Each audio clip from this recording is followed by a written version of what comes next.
कलयुग आ गया महाराज, पाप बढ़ गया। अरे पाप तो जब बढ़ेगा जब हम बढ़ने देंगे। यदि आज भी हम सत्यता न छोड़ें, आज भी यदि हम प्रेम न छोड़ें, तो मेरे बंधुओं हमारे घर में कोई कलयुग कोई पाप प्रवेश नहीं कर सकता। पर हम भजन नहीं करते और घर में ईर्ष्या करते हैं। दूसरों से तो बड़ा प्रेम से मिलेंगे और भाई भाई को देख करके शत्रुता करता है। भाई के बिना ये जीवन आप सुखी नहीं रह सकते। भाई चाहे कैसा भी हो, अरे भाई भाई है, कैसा भी हो, भले ही वो बुरा भी होगा तो भी एक दिन वो ही काम आएगा मेरे बंधुओं। जब पूरा संसार साथ छोड़ दे, पर खून कभी खून का साथ नहीं छोड़ सकता।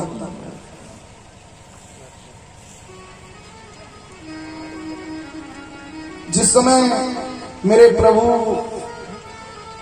ने रावण को तीर मारा, रावण आसमान से पृथ्वी पे गिरा,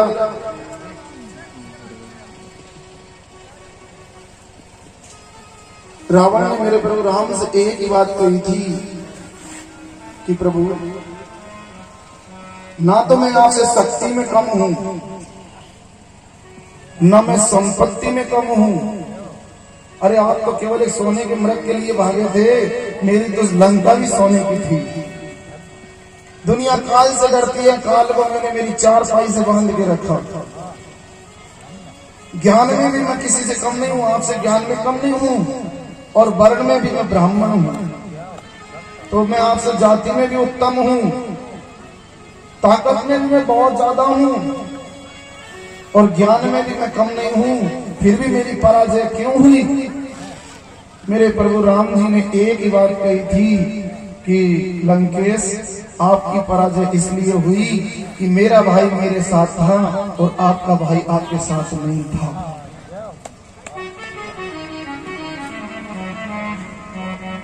आज व्यक्ति इसीलिए दुखी है, परिवार में सामंजस्य बना के नहीं चल रहा, और यही दुख का कारण है। आज व्यक्ति परिवार से दुखी है, इसलिए व्यक्ति को सामंजस्य बना के चलना चाहिए। बहुत सुंदर, जब महाराज सतराजित ने अपनी रानी से कहा कि देख ली रानी, तो कहिए मत किसी को, तुझे मेरी सौगंध है कि नहीं कहूंगी। महाराज आपके सिर पे हाथ रख के कह रही हूं, बताओ क्या बात है? बोले जो द्वारिका को राजा है ना, द्वारिकाधीश, पाने कल मेरे से वो मणि मांगी थी और मैंने मणि नहीं दी, तो उन्होंने मेरे भाई हुसैन का वध कर दिया, वो मणि भी उससे छीन ली। जबकि मेरे बंधुओं पूरी रात हो गई, प्रातः काल जब एक दासी जो आई और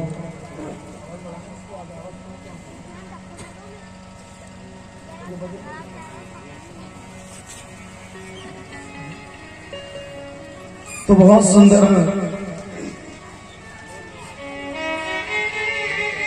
उसने उस दासी से कही कि दासी, आज द्वारिकाधीश ने हमारे भाई का वध कर दिया है।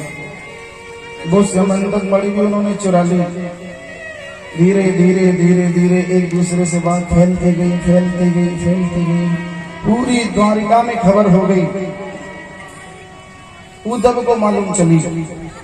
उद्धव ने भगवान द्वारिकाधीश से जाके कही कि प्रभु आपने प्रसेन का वध कर दिया, वो मणि चुरा ले। भगवान द्वारिकाधीश ने कहा कि नहीं नहीं उद्धव, हमने मणि नहीं चुराई। तुरंत गर्गाचार्य जी को बुलाया और भगवान ने तुरंत कहा कि ब्राह्मण देवता तनिक अपने पंचांग खोल करके बताओ कि हमने ये झूठा कलंक क्यों लग गया है। हमने तो कोई मणि नहीं चुराई, ना हमने प्रसेन का वध किया। तुरंत श्री गर्गाचार्य महाराज ने पंचांग खोले और भगवान से कह दिया कि रे द्वारिकाधीश, आपने ग्रहोदय भादो सुदी चौथ को चंद्रमा देख लिया है, तो आप पे झूठा कलंक लग गया है। भगवान ने कही कि अब झूठा कलंक लग गया है तो चलो उसका निवारण करें। भगवान उस मणि को ढूंढते ढूंढते उस जगह पहुंच गए जहां प्रसन्न मरे पड़े हुए थे। मणि तो वहां भी नहीं थी। वहां से सिंह के पंजे को पकड़ते पकड़ते उस जगह पहुंच गए जहां सिंह मरा पड़ा हुआ था। मणि वहां भी नहीं थी। पास ही में श्री ऋक्षराज जामवंत जी महाराज को पामे देवी जामवती के हाथ में वो मणि भगवान ने देखी। तुरंत मेरे प्रभु ने जामवंत जी से कहा कि अरे जामवंत जी, ये मणि हमें दे दीजिए। इस मणि के बदले हम पे झूठा कलंक लग गया है। जामवंत जी ने मना कर दिया कि ऐसे मणि नहीं मिलेगी। यदि आपको मणि चाहिए तो हम पे युद्ध करो, हमें युद्ध में परास्त करो और ये मणि ले जाओ। भगवान ने कही हो जाओ तैयार। इस जगह श्रीमद् भागवत के अंदर भगवान में और ऋक्षराज जामवंत जी में 27 दिन तक युद्ध चला।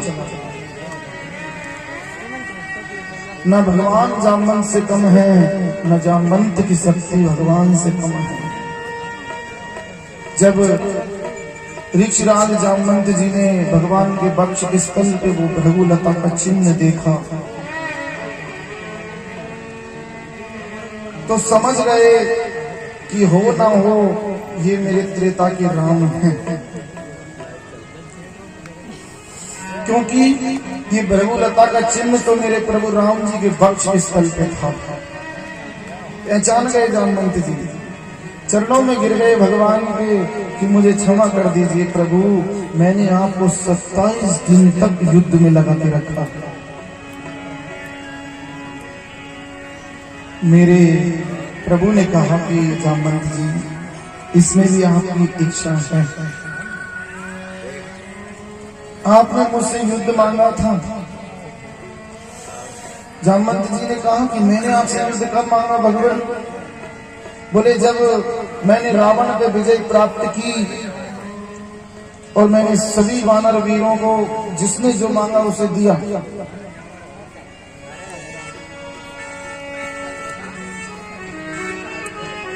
जब जामवंत जी का नंबर आया, भगवान प्रभु राम ने कहा कि ऋक्षराज में आपको क्या दूं? तो ऋक्षराज जामवंत ने कहा कि मैंने आपकी कोई सेवा नहीं की। राधा की कौन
करे हो कर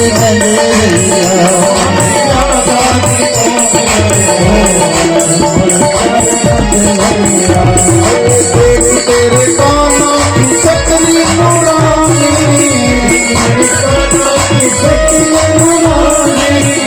तेरे कन्नों की सकली नुरानी, तेरे कानों की सकली नुरानी, यज्ञ छतरी की मत करो तुम्हारे प्यारे नंद भैया की सतरी की मत करो प्यारे नंद भैया की छतरी की कीमत करो तुम्हारे प्यारे नंद भैया की सतरी की मत करो प्यारे नंद भैया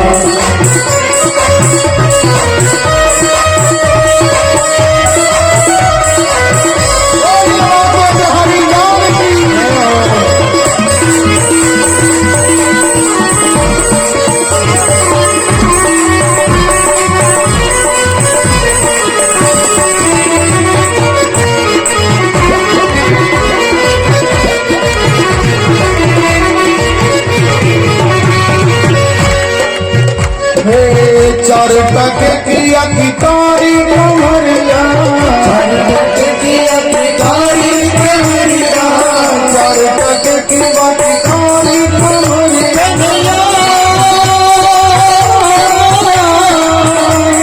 मेरा चार टके की अधिकारी कमरिया चार टके की अधिकारी कमरिया की अधिकारी चुनरी की कीमत करो मोर प्यारे नंद भैया चुनरी की कीमत करो प्यारे नंद भैया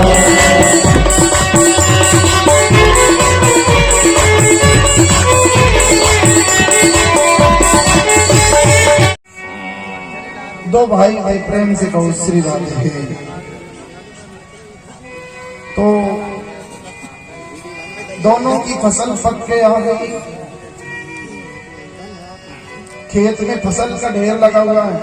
आज ध्यान पे सरिया यारों को तो बड़े ने छोटे से कही कि भैया एक काम कर, मैं जब तक यहाँ खेत में बैठा हूँ तो घर जाके बढ़िया बेटा भोजन कर यार। ठीक है भैया आप कह रहे हो तो पहले मैं कर आऊं फिर बाद में आप चले जाना। तो जब वो छोटा भाई चला गया तो बड़े के मन में दया आई कि मेरे छोटे भाई की फसल का ढेर थोड़ा कम दिख रहा है।